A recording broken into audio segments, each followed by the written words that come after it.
It's gotten much worse.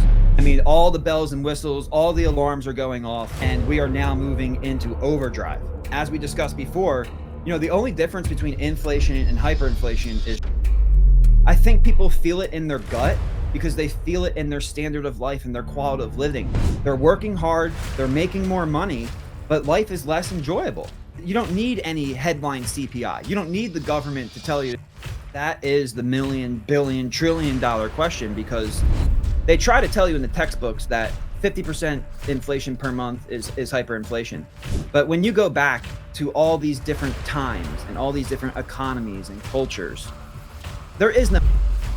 The one thing that is true across all time and space and economies and cultures is that Bing bong. I am back with another edition of the State of Bitcoin podcast, where I've got recurring guest Big Feta CJK back in the house. But CJ, since last time we've come, you came on the podcast, we've had a ton of additional debt going on to the U.S. balance sheet. It seems like we're in this never-ending debt spiral. Inflation is through the roof. We don't really have a solution, and the Fed is now cutting interest rates, even though we're in a quote-unquote healthy economy.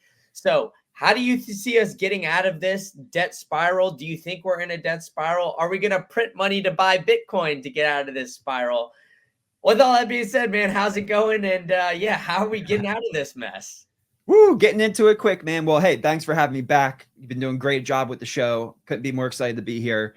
And it's gotten much worse.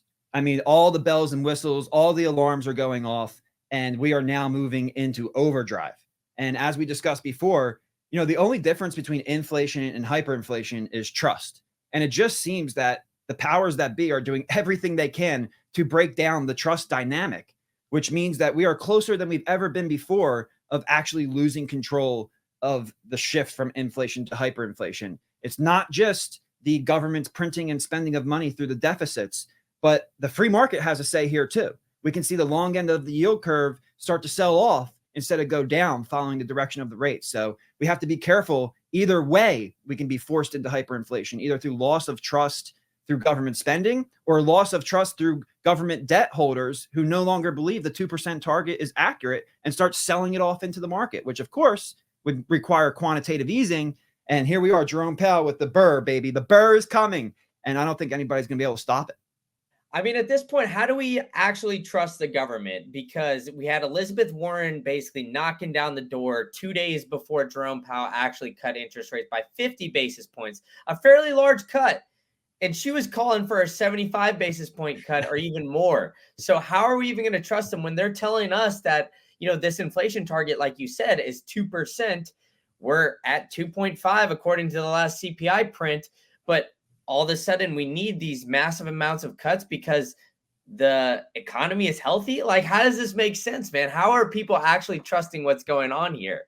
Yeah, it's amazing to know that the trust has lasted this long, because everything that you just said, I think people feel it in their gut because they feel it in their standard of life and their quality of living. They're working hard, they're making more money, but life is less enjoyable. And that is, you don't need any headline CPI. You don't need the government to tell you to not trust your own lying eyes about how life is and what way the things are trending. But the reality is that, I think they should have cut interest rates by 300 or 400 basis points, because the economy has just gone through the most aggressive demand destruction campaign in the history of finance. So nobody should be surprised. Back in March of 2022, and even before that, Jerome Powell and the officials were signaling to us, we want to slow down the economy. So why should anybody be surprised that the economy has been contracting and the economy is slowing down? That was the goal of the interest rate hiking campaign. Well, it was a successful campaign. The problem is that they should have been fighting the currency instead of the economy, because now we're at the end of the campaign and we have a zombie economy, and it's going to take even more deficit spending from the government to revive that zombie economy and get things going again. They should have turned their focus to the currency. They should have been fighting not we, the people of the economy, but the government spending and the abuse of the currency. But they didn't. And because they didn't, that trust is dwindling. And because they didn't, they see something coming down the pipeline that I think a lot of us don't see coming, or at least those who trust government data wouldn't see coming, because as you said, inflation CPI is coming back down to 2. It's at 2.5, coming back down to 2. GDP says everything is good and strong because they're mistakenly understating inflation, which is overstating real GDP. So, gold prices are going to new all-time highs. What data dependency are you looking at? What data are you looking at that's telling you lower interest rates? This is the first time the Fed has ever lowered interest rates with stocks at all-time highs. What's going on here? What's different this time? What information do they have signaling to them that we need to start cutting or we're going to be in trouble when everything else is at all-time highs? And that's the dilemma. The dilemma is that all of the growth that we think we've had has actually been a result of inflation. All of the nominal price money going up makes you feel richer, but at the end of the day, people are now waking up and realizing, crap, I wasn't a millionaire a couple of years ago. I'm a millionaire now, but I don't have the things I thought I was going to have when I'd be a millionaire. And when you start to realize that you're working hard, you're saving, you're doing what you're supposed to do, but when you look down and you sit and you look at the real math, when you look at the real rate of return, not the nominal rate of return, it turns out that the interest rate that you're being paid on that debt is actually lower than the real inflation rate. And that means in real terms, you're losing purchasing power. You're earning more money, but you're buying less stuff. And that's the most important part of this narrative to maintain trust. And they're completely losing it. And I watched your episode with James, and like I tweeted out, people should send that episode to all of their family and friends because it was a phenomenal episode. James was on fire. You guys were going back and forth. It was fantastic and it was edifying. And it's actually, I think it's a national economic emergency. And people need to share that with their friends and family so they can understand the crux of the problem here. The one thing that stuck out to me, though, was that there seemed to be no solution. And I think there is a solution. I think Bitcoin bonds are the solution. And I would love to dive deeper into that with you. And I think we have to be aggressive with our education on how this instrument would work, because if these socialist communists figure out how Bitcoin bonds work before the capitalists, I think they would implement universal basic income programs. I think they would build different programs off of leveraging Bitcoin's engineered money status into programs that don't make economic sense. So we need to get in there. We need to support people like Dennis Porter and Satoshi Action Fund and all of those lobbyists out there that are fighting for Bitcoin to integrate into the system. And we also need innovation. We need to find a way to create, at People's Reserve, we're creating a debt equity hybrid product. And that's what the principal protected note is, the Bitcoin bond. And the reason I say it's the solution is because it creates a positive feedback loop to the issuer. So if the US government came out and let's just say Trump won, because we know Kamala is not going to do it, right? Crypto for Harris means not Bitcoin, right? That's why it's not called Bitcoin for Harris. It's called crypto for Harris. So we already know that. Trump gets in there.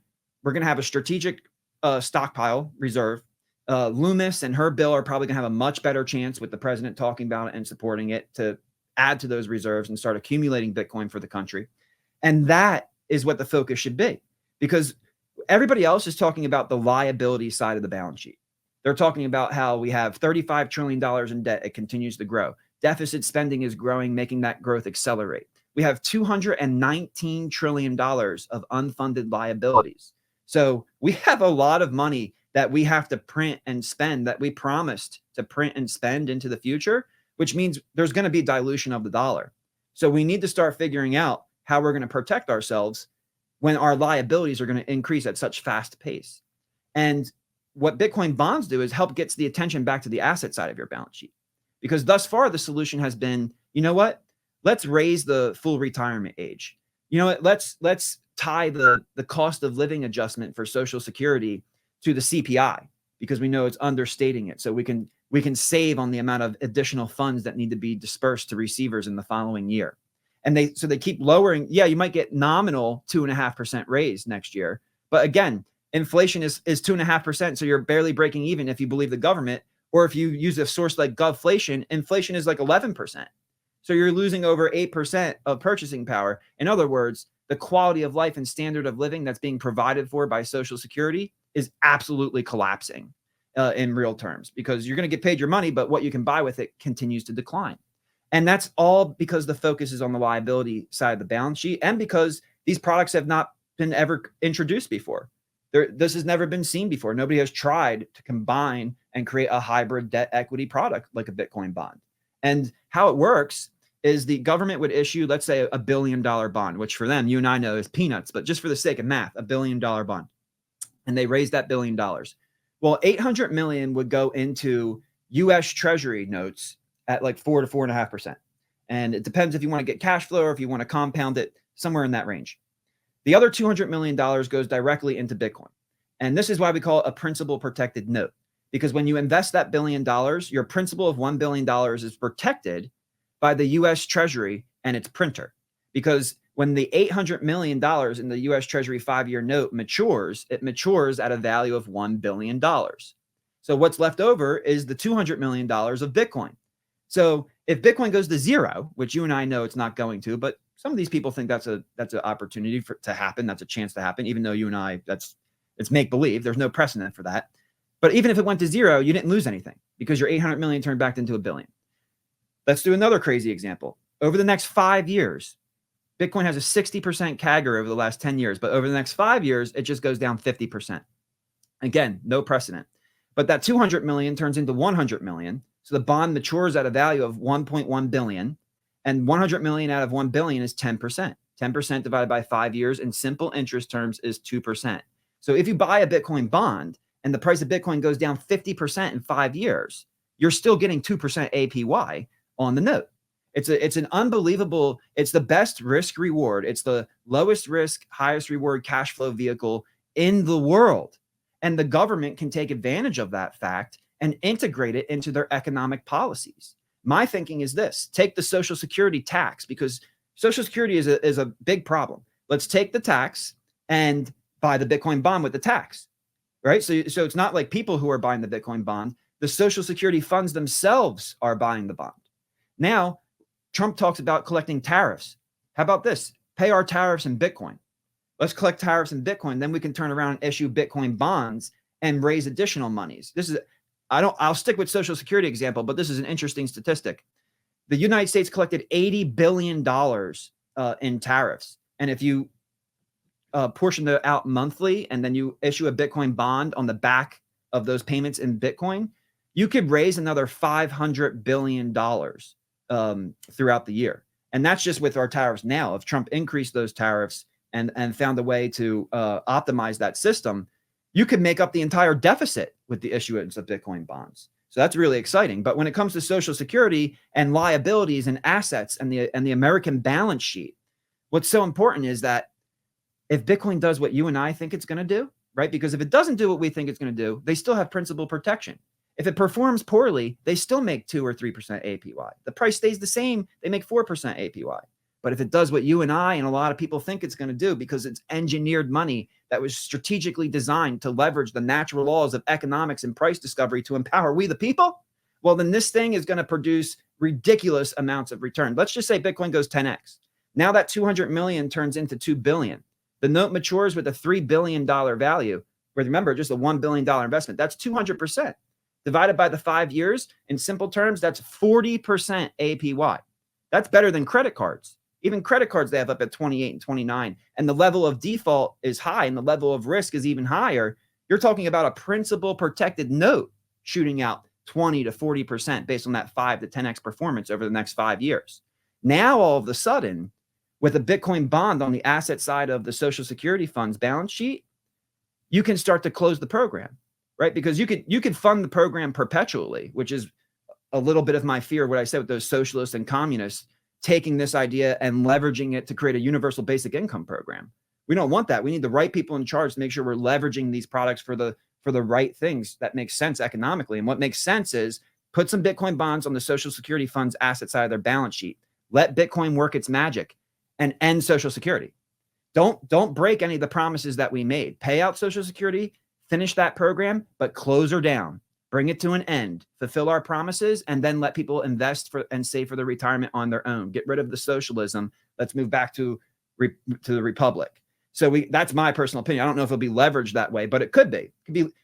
I'm hoping it's leveraged that way because we don't need a universal basic income program, but we do need to fix Social Security. So this is the type of thinking, and this is the type of innovation that we're going to see with Bitcoin in the coming years as it continues to get integrated into the traditional system. There's going to be new products, new services that nobody's ever seen before. And we need to be brainstorming these things and teaching the politicians now, because if we fall behind to other countries, we can lose that first market mover advantage. And BRICS, sorry, last thing, I know I keep going on, but BRICS is literally adopting gold.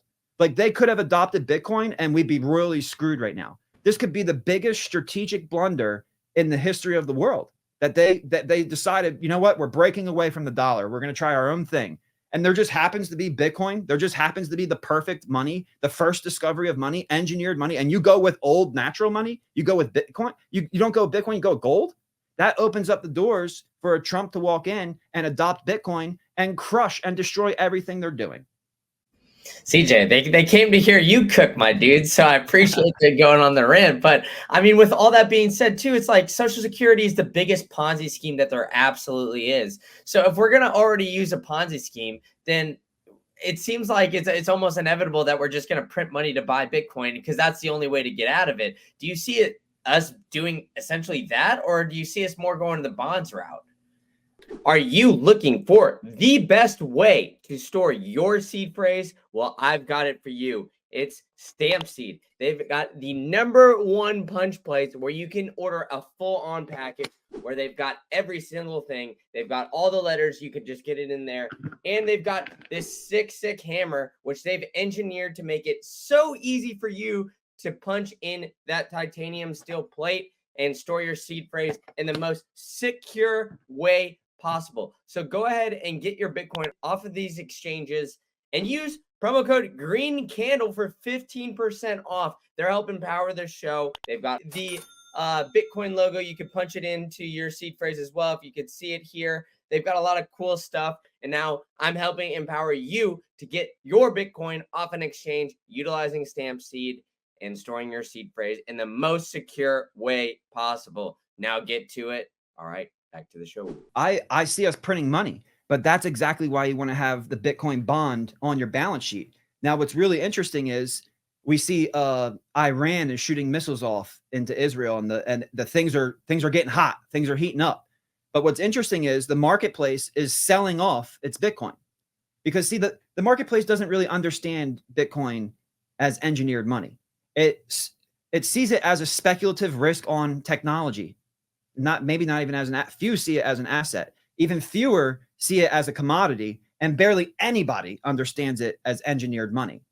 But the more money we print, this creates a positive feedback loop. This is the magic about the Bitcoin bond, because once you issue that $1 billion bond, something happens. It creates demand for Bitcoin, right? Because you raised $1 billion, 800 million is going to the U.S. Treasury, 200 million is going into Bitcoin. That means you're going to create positive price pressure from the increased demand on buying Bitcoin.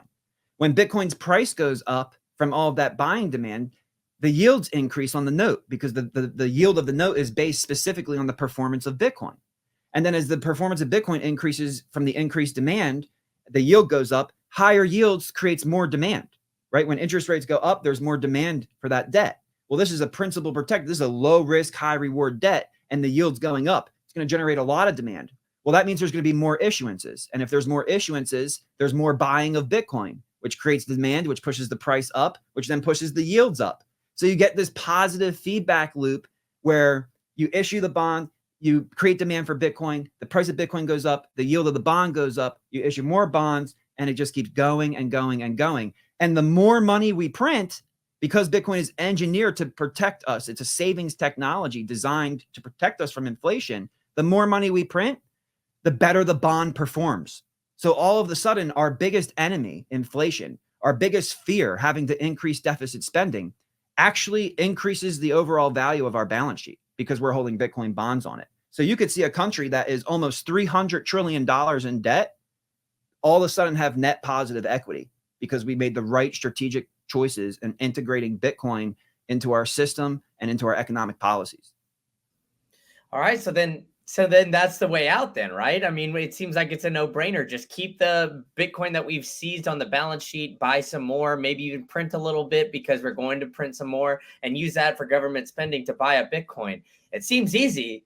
Why the resistance? Why are they just starting to come around? Do you think it's a lack of education? Like where is the disconnect right now with the government? And on the flip side of things, is the government, or maybe just people in general, just delusional? Is that why we still have the trust in the government? And I mean, you look at the US debt clock now, CJ. I mean, I'm getting dizzy just watching that number continue to tick up. So, I mean, if I could just go to a website and look at that, why isn't everybody else seeing this? And why is it only Bitcoiners that are seemingly awake to this? Yeah, and that is the million, billion, trillion dollar question, because that answers the question. You know, in my study of fiat currencies, they try to tell you in the textbooks that 50% inflation per month is hyperinflation. But when you go back to all these different times and all these different economies and cultures, there is no mathematical point where inflation turned into hyperinflation. It's the one thing that is true across all time and space and economies and cultures is that when trust was lost, they moved from inflation to hyperinflation. And that's where we are right now. This is just a sign that people are still trusting the system. We haven't passed that threshold. We haven't lost that trust. But the continued abuse of the printer is what's going to be the final straw, because people will see their quality of life and standard of living go down. So yeah, I think it's an educational component. The other thing is that Bitcoin is only in year 15. You know, for those who study financial history, like yourself and myself and others in this little niche market that we have, people don't realize how long it took to go from giant, big old yapstones and seashells, and you know, from a barter system, and to evolve naturally into where we are today in modern finance. That process took thousands of years. We are in year 15, and Bitcoin is already a store of value. We are in year 15, and Bitcoin is already being integrated into Wall Street with institutions stacking. This is unbelievable. The rate and pace of adoption of Bitcoin is even outpacing that of the internet. So I think that it's a trust component, it's an educational component, and it's just a component of like new technology, right? There's this famous quote, I forget exactly how it goes, but it's like, new technology is just like magic. Like the regular folk of the day will see new technology and they'll think that it's magic, because they're like, what? You know, so you sit down with some of these people, and especially at the higher levels, and they're not thinking about these things. They don't really care about these things. They just want to make sure that their purchasing power is protected into the future, and that their 10, 15, 20, 50-year plan is on track. And inflation has done that for them, because they don't understand the difference between the inflationary nominal gain and the real gain until they try to build that factory, until they're in year 10 and they say, wait a second, I was supposed to build like 3 factories. Now you're telling me I can only build 1? What the hell happened? Who messed up? And then they start to learn these things. So it takes time for people to learn it through education. It takes abuse to people to learn it through trust, but it takes dedication and understanding to just understand the new technology and the innovation that's coming to the space. And that's why it's so important, like I said, to support Satoshi Actim Fund, Citizens for Sound Money, Watchman Action Group. Get out there and get behind these guys, because they're the ones who are educating the politicians on why these things are important. So the next step is, you know, make sure that you're being active in your local community politically as well, so that these people understand what's important, because it may not happen on the federal level. People need to understand that the federal government isn't the solution to all of our problems. In fact, a lot of our problems are created by them. So you need to turn to the more local ideology. And when you do that, when you can teach these local governments about a product like this, I think that's the future for Bitcoin for mainstream adoption. Because what you're going to have is, look at some of the disasters that are happening today. I mean, it's really sad. I'm on the west coast of Florida. We just got crushed with Hurricane Helene. Thank God we made it out safe, but there's billions of dollars of damage. Moody's just came out and said there's upwards of $50 billion of damage here in Florida alone. Now let's look at North Carolina. Those storms went up there. The dam broke. There's all that flooding, loss of life, hundreds of billions of dollars between Florida and the Carolinas, and what happened of damage. Well, at the same time, the federal government is sending billions of dollars overseas. They're sending money to everybody except us. It's unbelievable. And it seems like they're counting everybody's vote except us too. It's just crazy. They're like I said, they're doing everything they can to abuse this trust. So I hope that helps people start to wake up. But on the local level, we need to understand that we need to support our governments and support our politicians on the local level, just like they did after the Articles of Confederation, where the states had the most power and there was not a federal entity in government.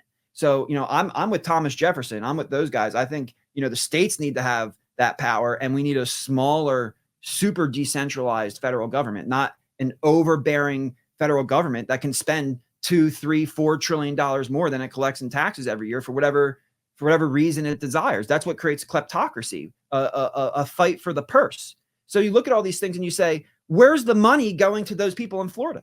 Where is the money going to those people in North Carolina? Why are we not helping our own people? And we need to turn to the local level and educate them on the power of a product like Bitcoin bonds. Because what happens is the state or a municipality can start to have an insurance program for itself, right? Because if something happens like this, two things happen. Number one, the insurance companies get crushed. And we'll dive into that model because I think Bitcoin bonds was going to optimize that business model. But then the states get crushed too. Because look, DeSantis sent up a bunch of our air assets up to North Carolina. Thank God somebody took leadership. Biden's on the beach. Kamala's trying to steal the election. And the governor of Florida had to step up and send assets to help these people. It's very sad, but it's kind of a preview of how it should be. The governors around these states should be stepping up all over the country to help come and support our fellow Americans who live in these distressed areas, to support them. But how are we doing that? How are we doing that when we don't have the monies to do it? Because we send all the federal tax. Florida has no income tax. We have sales tax and other taxes, and we do well through all the tourism and our robust economy, but we have no income tax. So what do we need to do? I think a solution to this is that you create an insurance fund, make it a separate entity like the Social Security Fund that the government can tap into when you have natural disasters like this, and you pack that baby with Bitcoin bonds. Because over time, if you need that money, you got principal protection. You can't lose, right? Like if a city or a state or a municipality or even the country adds Bitcoin to their balance sheet, what happens if they need to sell that Bitcoin during a bear market? You might have to take a loss on that. You don't want to have to take a loss on that. But if you have access or exposure to Bitcoin through a principal protected note Bitcoin bond, it's at par value. It matures at par. So in secondary market, you're going to get a price based on the performance of Bitcoin because that's what produces the yield. So you can tap into that liquidity anytime you need it. Remember, in March of 2022, the banks ran into this very problem. They took all of the customer deposits and they bought US Treasury notes and bonds. They were forced out the yield curve because the bill was paying 0 to 0.25. That was the target range. You can't do anything but 0 to 0.25. So they were forced out to buy the notes and the bond to get the yield to profit for being the custodians of the people's deposits. Well, then when the Fed started raising the interest rates, all the depositors said, hey, I'm not going to keep my money at the bank where I'm getting 0.25% or even less. I'm going to move it over to the money market fund where I can get 3, 4, even 5%. And when the customer came to the bank and said, hey, I want to withdraw my money and move it over to the money market fund, the bank said, oh, shit. Well, hey, if a couple people want to do this, it's not a big deal. But if everybody wants to do this, it's a very big deal because the assets that we bought that are backing the customer's deposit liabilities, the assets don't equal liabilities because the Federal Reserve just raised the interest rates. So the mark-to-market price is lower than the amount of liabilities that we need to send over to the market. I can't just send my customer's deposit liability to the money market fund. I need to send the corresponding asset that backs that customer deposit liability. So the Federal Reserve said, well, no problem. We'll create the bank term funding program, right? They could post it at par and borrow against that collateral at par, buy the treasury bills, send the bills over with the liability, and all is well. Well, Brendan, have you ever heard of the insurance term funding program?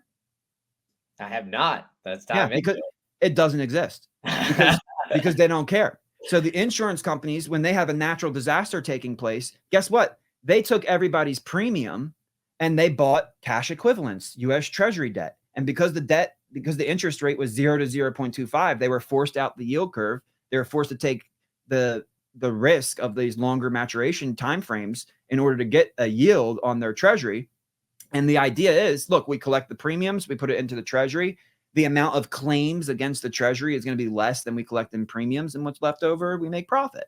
Well, we have a problem because the collateral that they bought, the cash equivalent that they bought with all the premiums, same thing that happened to banks happened to them. Interest rates went up. The mark-to-market value of the assets backing the liabilities, backing the claims that are being made against the treasury from these natural disasters, they can't go to the Fed and post it at par and borrow against it at par. They have to sell it at a loss They have to sell it at a loss. And that's why insurance prices have been going through the roof. Car insurance, home insurance, life insurance, health insurance, doesn't matter what type of insurance. If it's insurance, the price is up at least 20%, sometimes upwards of 40% just over the last few years. Well, why? And this is at a time when we're like trying to figure stuff out, trying to be innovative, trying to integrate, trying to maintain our leadership position in the world. And we have the insurance industry, which is 11%, roughly 11% of GDP, running into a big problem that the banks run into, but there's no insurance term funding program. Well, we got a solution. Bitcoin fixes this, because when you have a Bitcoin bond as an insurance company, you can get into the secondary market and get your liquidity at any time, because again, it'll be based on the performance of Bitcoin, because that's the yield on the note. So you'll be able to tap into that liquidity. But most importantly, you're not growing at a negative rate, because when the insurance company has to pay a claim, they might price a premium.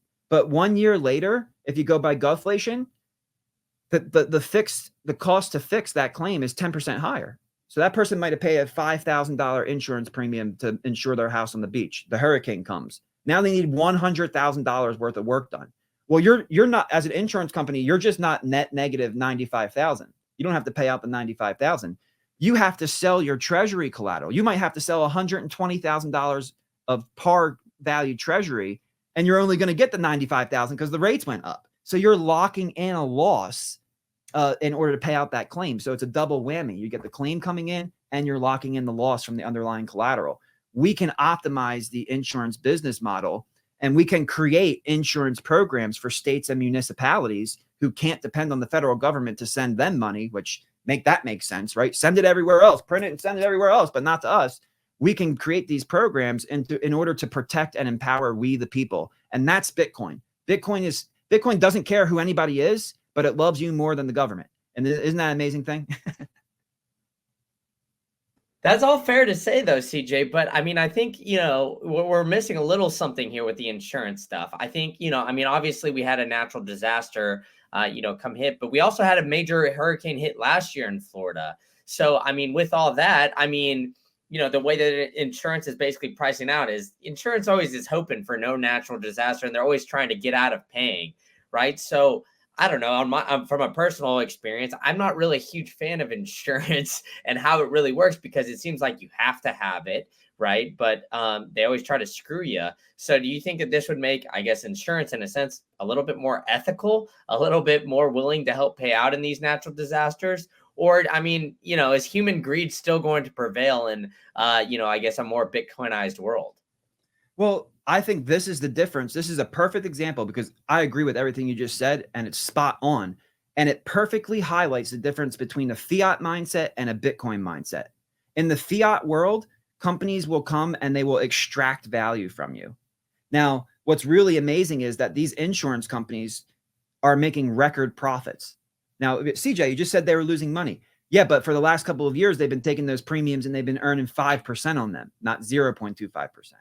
So they are there to extract value from you. The price, when they're making record profits, that means they're charging too high of premiums. Even when we see these disasters coming out, like you said, with the hurricane last year here in Florida and other things that happened all over. So they are there in the fiat mindset to extract value. A Bitcoin insurance company comes in with a Bitcoin mindset, which is saying, we're not here to extract value from you, because in a Bitcoin world, that's not going to work long term. You're not going to be able to maintain market share when you're screwing people over and extracting value from them. We're here to deliver value for you. And here's how we're going to do that. Instead of holding cash equivalents in our treasury, we're going to hold Bitcoin bonds. And because the cash equivalents are performing at negative 5 to 6% year over year, and the Bitcoin bond can perform at 20 to 40% over that same time period, well, we're able to lower our premiums. So whether it takes the creation of a new Bitcoin insurance company or an existing insurance group adopts this business model, the first one to do it is going to capture the entire market, because after that first maturation of that Bitcoin bond, your treasury is going to substantially outgrow any other insurance company, which allows you to lower premiums. And when you lower your premiums, that the laws of economics tell us lower prices equal more demand. So people will leave those insurance companies where they're not getting the most benefits and they're paying higher prices, and come to the insurance company where they're getting the same benefits or better, but paying a lower price. So this is just an example along with the states and municipalities being able to adopt a product like a Bitcoin bond, which is powered by Bitcoin, engineered money, the most pristine form of collateral in the world, in order to change the dynamics of the marketplace, in order to deliver value to we the people rather than extract it. All right, so then then let's get on a Bitcoin standard, and then we'll get all the value back to the people. But it seems like there's going to be some resistance met, and in the short term, in the interim, right, we're still in kind of this economic situation where they're going to continue to lower interest rates. How do you see all this playing out there, CJ? Do you think we're in a recession now? Do you think we're getting there? Do you think we're going to go to the Great Depression? Like, how do you see this playing out? Is there going to be two different directions, whether Trump or Harris gets in? Let's get the tinfoil hat on. Let's see what you think here, CJ. Are you looking for the easiest way to get your Bitcoin off an exchange? Well, I've got it for you. It's Foundation Devices. They've got the #1 hardware wallet in the passport. They've even got a concierge service that can help you get your Bitcoin off an exchange within 1 hour private onboarding session. And they've got a great app too, which will give you extremely private features on that app, so you can use Bitcoin in the most secure way possible. So I've been working hard trying to get sponsors to help you get your Bitcoin off an exchange, and I found it with Foundation, and you can store your seed phrase with a stamp seed punch plate as well. So pair all those together, use promo code GREENCANDLE at foundation.xyz, and you'll get $10 off your entire order. All right, that's enough for me. Back to the show. Yeah, so it's amazing to see where we are right now. I honestly, I can't believe it. It's alarming. Like there's no other way to say. I don't want to create hybrid or be too emotional. Like this is it. This is a very important time in American history, and we are at a fork in the road. You have to make your choice. Are you Bitcoin Cash or are you Bitcoin? Are you sticking with core principles or are you moving on? And that's kind of where we are in this country right now.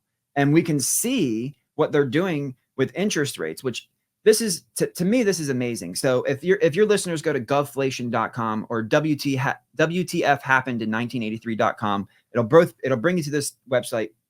And what you'll see is that when you use the 1982 CPI, which in my opinion is one of the most accurate CPI equations that the government ever used, that equation is the equation that was being used in 1983.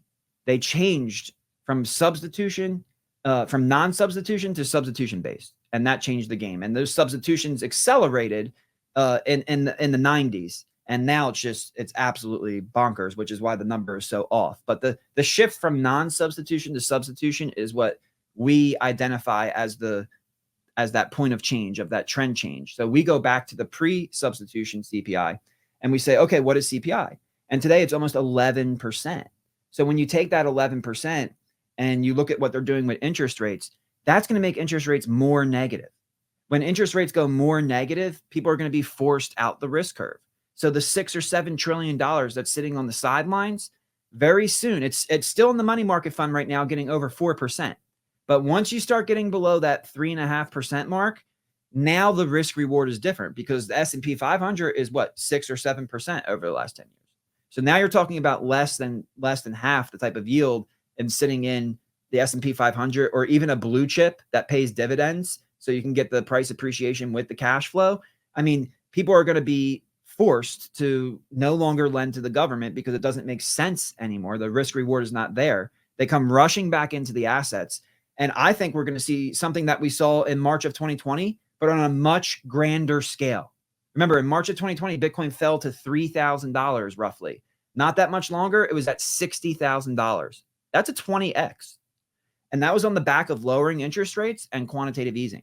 Well, we are already lowering interest rates. And because of where the economy is right now, again, if you look on Govflation and you look at GDP, which then takes the real CPI, the close to 11%, and subtracts the real rate of inflation from nominal GDP to get real GDP. Because if you don't do that, if you understate inflation, you're letting those price increases that you're not attributing to inflation, you're mistakenly accounting for that as economic growth.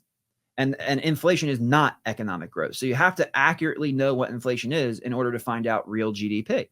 Well, when you apply accurate inflation to GDP, We have been in a contracting economy for the last 9 quarters. And that makes perfect sense because I think it was like 12 quarters ago when they started lowering interest rates. So it took around 3 quarters for the economy to get back into that contraction zone. But for 9 consecutive quarters, GDP growth has been slightly negative. Now, that's exactly what you would expect from a demand destruction campaign, right? They're not trying to murder the economy. They're trying to slow it down. They're trying to constrict it because they're blaming inflation on it, even though inflation is a monetary phenomenon based on the increased spending currency units from the deficit spending of the government. But forget that. It's our fault. It's the economy's fault, right? So they demand destroy the economy. Well, they've successfully done that. And you know that the definition of a recession is 2 consecutive quarters of negative GDP. Well, many people don't know what the definition of a depression is, because a recession is the 2 consecutive quarters, but a depression is 12 consecutive quarters. Well, we are 9 consecutive quarters with negative GDP, slightly negative GDP. And what's happening is if we have 3 more quarters of slightly negative GDP, we will meet the textbook definition of depression. Now, a lot of your listeners are probably like, depression, what does he mean? But something different is happening this time. Like, I know that's the saying, like, this time is different. No, but this time really is different because you have a lot of smart people, even people like Warren Buffett, who are calling for a crash. And they're right, but they're just wrong about the direction of the crash, because it's not the prices that are going to crash. They could temporarily crash like we saw during COVID, right? Bitcoin went down to 3, but then it went to 60. So we could have a temporary liquidity crisis. But the result of this is that prices are going to crash up, not down. And that's what makes it worse than the Great Depression. When we had the Great Depression, we had deflation. And like I was telling you about the insurance premiums, when prices come down, demand increases. So that's the natural part of the business cycle. You have this destructive process where prices deflate and come down. But as they come down, more and more people can participate in the economy, and you get a natural rebound level, because eventually prices come low enough where people can start to participate again. We're not going to get that this time, which makes it worse than the Great Depression, because prices are going to continue to go up. Your standard of living and quality of life are not going to go up. There's not going to be deflation in order to increase your quality of life and standard of living. Prices are going to still go up, and your quality of life and standard of living is still going to go down. That's what makes this crisis worse than the Great Depression. There is no break. There is no mercy. It's up only, except for that temporary liquidity crisis where you don't even have time to think about what's going on because of all the narratives and headlines. So we are heading towards that. And I love Lynn Alden's comment. Nothing stops this train. Like, nothing stops that train. It's coming. But we can integrate Bitcoin into our economic policies, into our system, to help slow down the train. And even that, to take advantage of the movement of the train, right? When you think about hydroelectric mining for Bitcoin, what are they taking advantage of? What creates the energy? The movement of the water. So they leverage the movement of the water to create energy for them.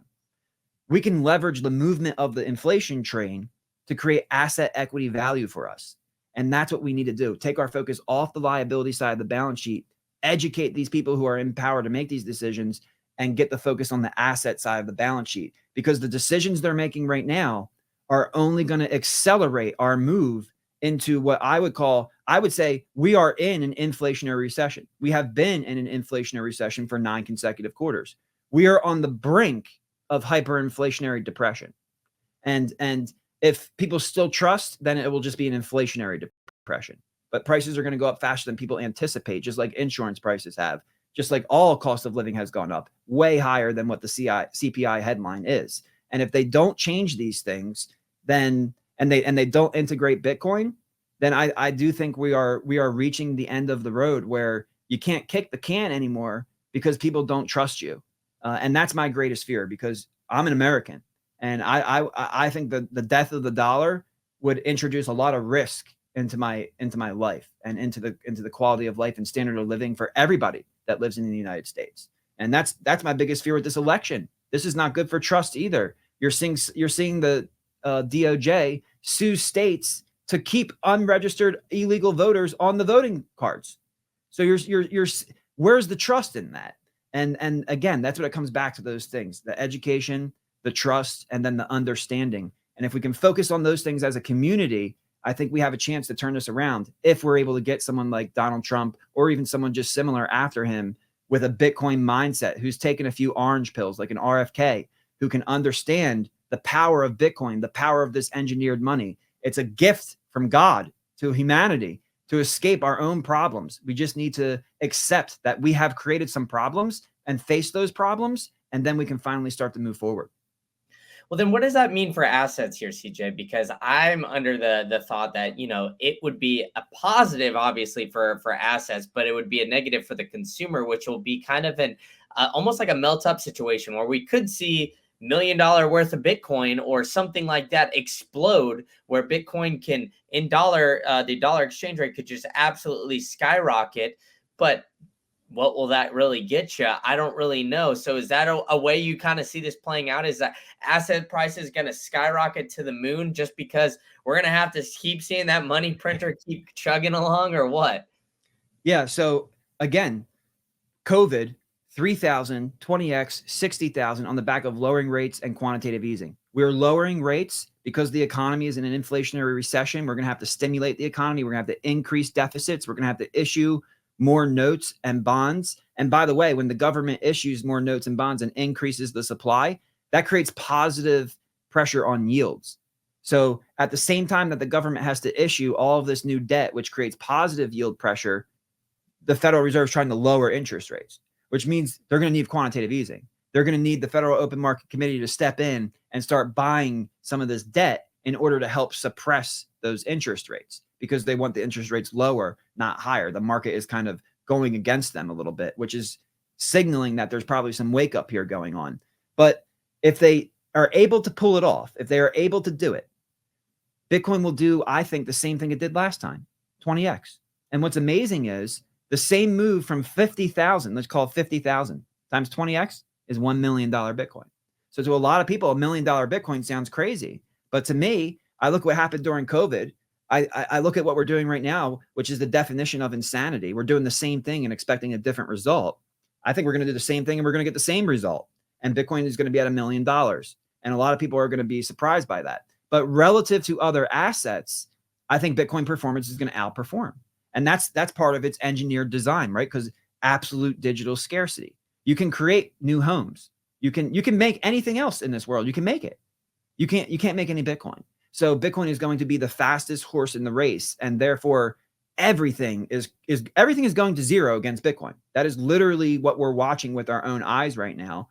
And in my opinion, because of where we are in global macro, the sooner you get in, the better. And if you get in and it goes down, you just buy more. It doesn't matter. It's your savings account, right? I talked to some people talking about the educational factor. They say, "Do you think I should invest in Bitcoin?" I say, "No." They say, "No.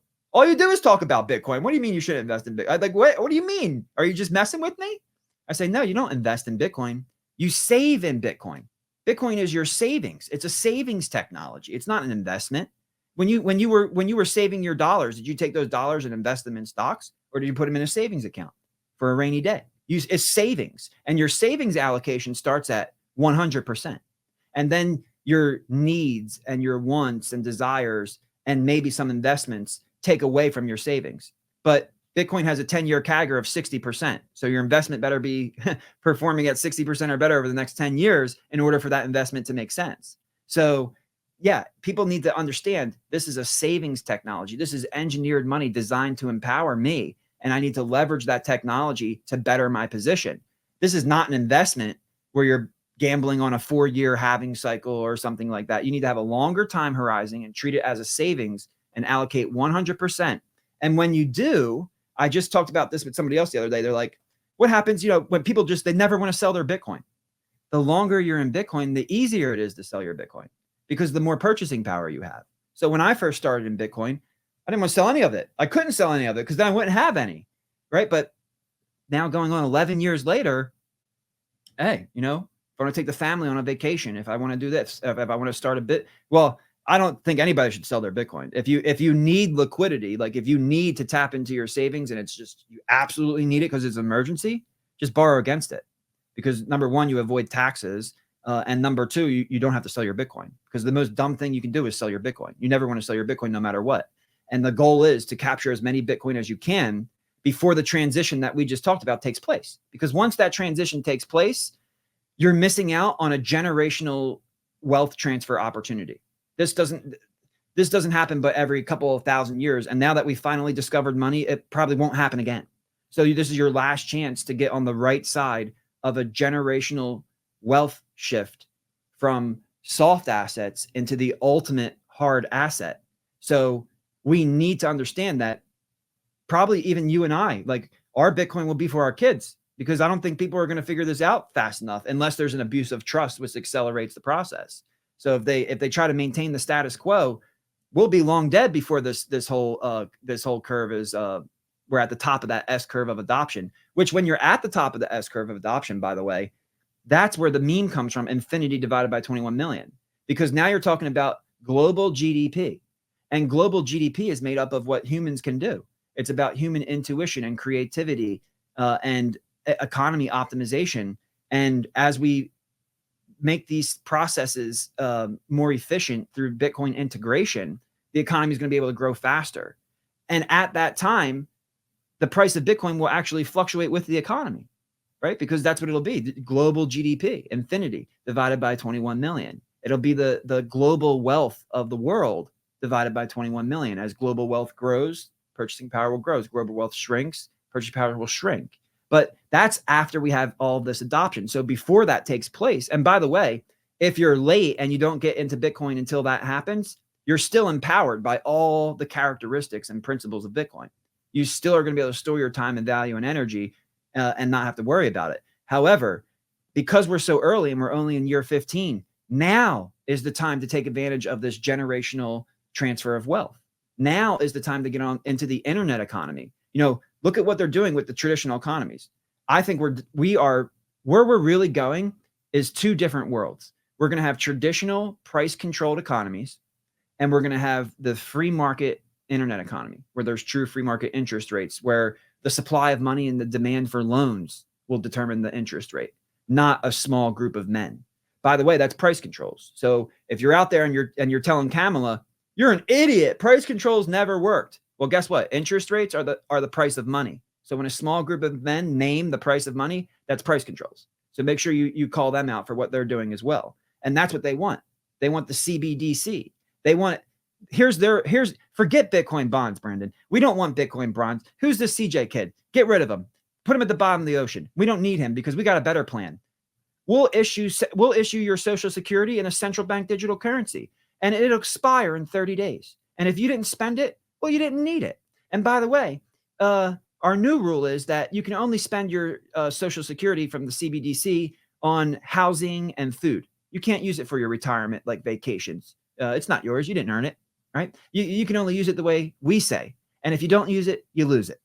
That's how we're going to fix Social Security. So we're two different paradigms: a socialist, communist, dystopian hell where the government has full control over all prices and resource allocation, or a true free market based on the most pristine form of collateral in the world, engineered money designed to empower we the people. It's never been so clear to me, and I hope others can take that away from our talk today, that they have a choice to make where they're going to be.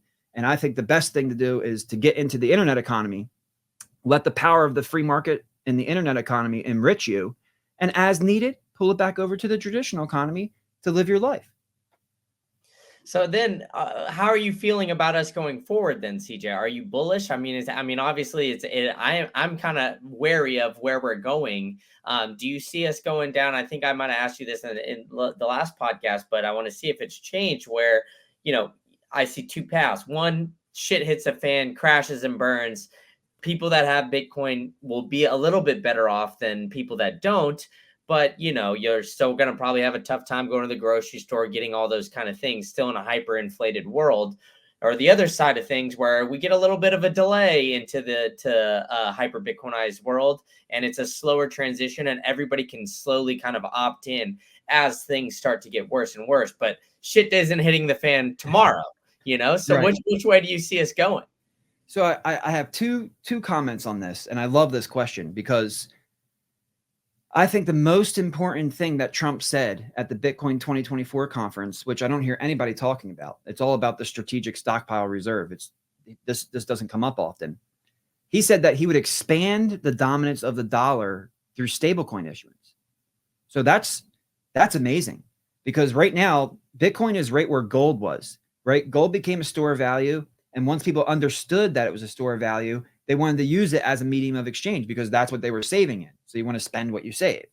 But there was a problem, monetary velocity, the pace at which the gold could change hands, because you had to weigh it, you had to shave it, you had to check if it was legitimate. And the economy itself was limited by the pace at which the money could change hands. So they needed an L2 technology. And the L2 technology was bank deposits, right? Checks written against the gold or debt notes written against the gold. And the demand for this L2 technology was so high, and the abuse of the system from the government was so bad, that Nixon actually had to remove the gold from the paper because there was so much more paper than there was gold. Right now, part of that is because they spent it when they didn't have it, but part of that is that the credit market was expanding because there's demand for this currency that allows me to exchange money in a super fast and convenient way, and it increased monetary velocity. Well, today Bitcoin faces the same problem. Isn't that interesting? We're a store value, and we need to become a medium of exchange. That's the next step before you become the universal unit of account. Well, we need an L2 to do that because there is no way to facilitate on the Bitcoin L1 blockchain all of the transactions. There's just no way to do that. And you can't increase blocks because then you make it more expensive and difficult for there to be nodes, which centralizes the protocol. So you need small blocks for decentralization, but you also need increased monetary velocity to move to the next evolution, the next stage of the money. Well, we have Lightning, which is awesome. We have Liquid, which is great. We have the Stacks SBTC, which I'm a fan of and think is going to be highly effective. But I'm also a free market capitalist. I think there should be multiple solutions to this problem. And, I was just on a show the other day. I said it's like that meme where you're like laying in bed next to your wife and you're faced the other way. And she's like, I wonder what he's thinking about. Is it other girls? Well, I'm saying there, I'm like laying in bed. I'm like, is the dollar really the best L2 for Bitcoin? Just in like, what the hell is going on here? But really, when you borrow dollars against your Bitcoin, you can spend your dollars anywhere in the world. And right now, the dollar is the best L2 for Bitcoin. And it's the easiest bridge for Bitcoin. And we see what's happening with Tether. They made more money than BlackRock, right? So something's working here. And I think as we go into the future, Trump could expand the dominance of the dollar with stablecoins, as he said, but that's just a currency. In order to successfully expand the dominance of the dollar and create demand for those dollars, it needs to be accomplishing a task. It needs to be there for a purpose. And the purpose is to increase the monetary velocity of Bitcoin, because it's Bitcoin that's going to be on the asset side of the balance sheet. And it's the circulating stablecoins that are going to be on the liability side of the balance sheet. And that's going to lead us to this world where maybe the dollar is around, if Trump gets in, and if his team, because last time he got in, the swamp was not drained.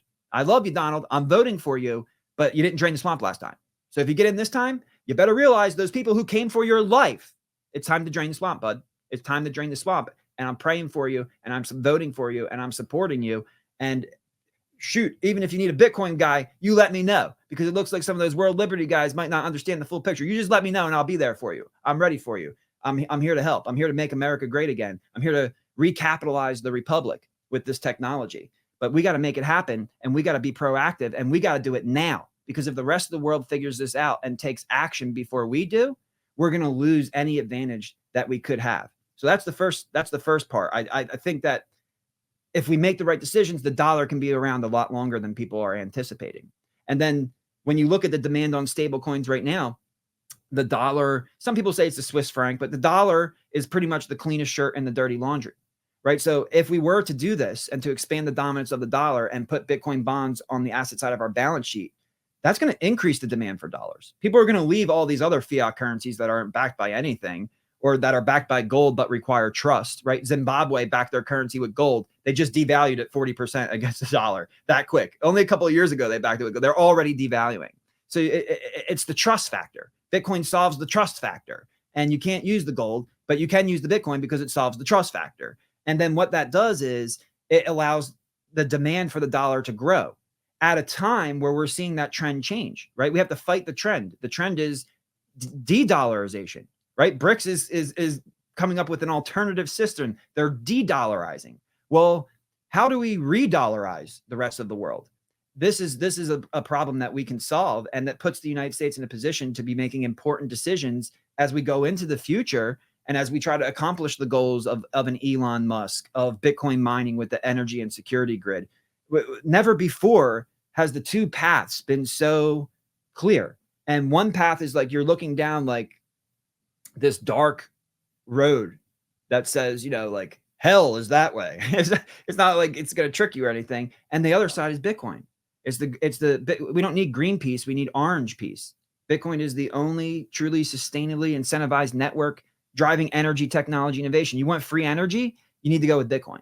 These are the incentives that are going to bring whatever country decides to adopt Bitcoin. And look at El Salvador. El Salvador was one of the most dangerous places in the world. They went in there, they cleaned it up.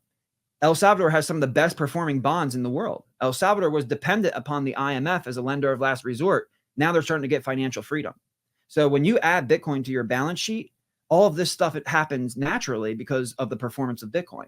So if we can educate people, I think we can really escape this doomsday type scenario that a lot of people who are anti-dollar, because I'm anti-dollar as it is right now. You know that better than most people. I'm not a fan of this system. I don't want to extract value from people. I don't want the government to be able to create inflation and steal purchasing power out of the pockets of we the people. That's just ridiculous. However, if we find a happy medium, if we put Bitcoin on the balance sheet and we protect our purchasing power and we leverage Bitcoin bonds to make that positive feedback loop turn inflation from our greatest enemy into one of our friends, then we don't need to go down this road where everything is gloomy and dark and dystopian. There is an escape. It's just going to take innovation, education, and people like you and me delivering those orange pills, and then people who are listening to this show, sharing with their family and friends, and being passionate about the problem of sound money in our world. Because if you really want a better future for yourself and for your children, we need to focus on the root of the problem. And the Bible says that the love of money is the root of all evil. So we need to address the money problem. And when we address the money problem, that saying comes, Bitcoin fixes this. There we go. I love it. But CJ, before I let you go, man, I've got to get you on some Greek stereotypes, man. I know we got Big Feta here, so I got to, put the fire on the Saganaki here and heat some things up. So I want to see how Greek is CJKonstantinos, man. So do all Greeks really smash the plates, or is that just a stereotype? No, I really can't speak to it. But I will tell you this: one of the best food items in the world is a gyro. Yeah, so if you have never tried a gyro, get yourself a gyro. You will thank me. CJ, you're saying it's gyro, man. Come on. I know it's gyro. I say gyro, and people go, "What is he? What is this guy Spanish?" So it's a gyro. Grab yourself a gyro, get that tzatziki on there, and enjoy a taste of real Greek fine cuisine, baby. That's my favorite thing to do. All right. So then, do you put milk in your Greek coffee, or how do you take it? Black. Of course. All very right. Powerful. Very powerful drug. Yeah. God, put some hair on your chest. You got to get the big stereotype of Greek guy with the hairy chest, the big chain, and everything. I got the big nose and I got the baby face. It comes from that black coffee, man. I got the hair on my chest. Yeah, exactly. So the stereotypes all Greeks are lazy, man. Where is that from? Do you think that's true? I don't know, but just look at the country. Look at some of the problems we went through, right? We dealt with some of these financial issues. I mean, it's amazing that when you go through all of those times, like because you had Greece, a huge empire, Rome, right? All these empires, they always fail. And they always fail based on monetary policy. So I don't care if you're Greek. I don't care if you're Italian. I don't care whatever you are. If you don't figure out money, you're never going to be successful. So that's, Greek or not, figure out the money, baby. Opa, right. We can go with that. Opa. Yeah, there we go. Opa. All right. So how many people in your family are named Nick or George or Georgie, Georgina, something like that? Is it over under half? Under half. But we have our fair share of that though. Yeah, of course, always. And then last one is every single word in the English language from a Greek origin, like they say in My Big Fat Greek Wedding. Absolutely, absolutely. And if you have a Greek grandfather, he'll tell you how every word comes from the Greek. Even a bit, a coin, that come from the Greek. You have Yeah, the bit, which is at the top of the spear, which we conquer the world with, and then you have the coin, which we have because they pay us the taxes. You see, a bit, a coin is Greek. there we go. I love it. Well, CJ, you've been very generous with your time. Thank you so much for coming back on. Why don't you tell people where they could find you and what you got going on? Oh, thank you so much for having me. It's been a great conversation. It's a pleasure. You can follow me at CJKonstantinos on Twitter or YouTube, and also follow at People's Reserve on Twitter. We're in the middle of beta right now, and we plan on going live in the first quarter of next year. We've been building stealth, so I'm finally getting the muzzle off, and I couldn't be more excited. Thanks again. Yeah, there we go. I'll put all that in the show notes so you guys could definitely check it out. And CJ, thanks so much. Thank you for tuning in to the latest episode of the State of Bitcoin podcast. If you really enjoyed this one, I've got another one cooking up for you. You can click that right here and you can go to the next episode, which is an absolute banger where I'm bringing you only the latest and greatest guests. Or if you're looking for more macro related content, you could check out my other channel, Macro Insights Pod. I got it linked for you right here. So where I'm bringing you more about stocks, real estate, traditional finance stuff. So go ahead and check that out. And if you enjoyed this podcast, go ahead and hit that like, hit that subscribe button, and tell a friend to tell a friend. All right, enough from me. I'll see you at the next one.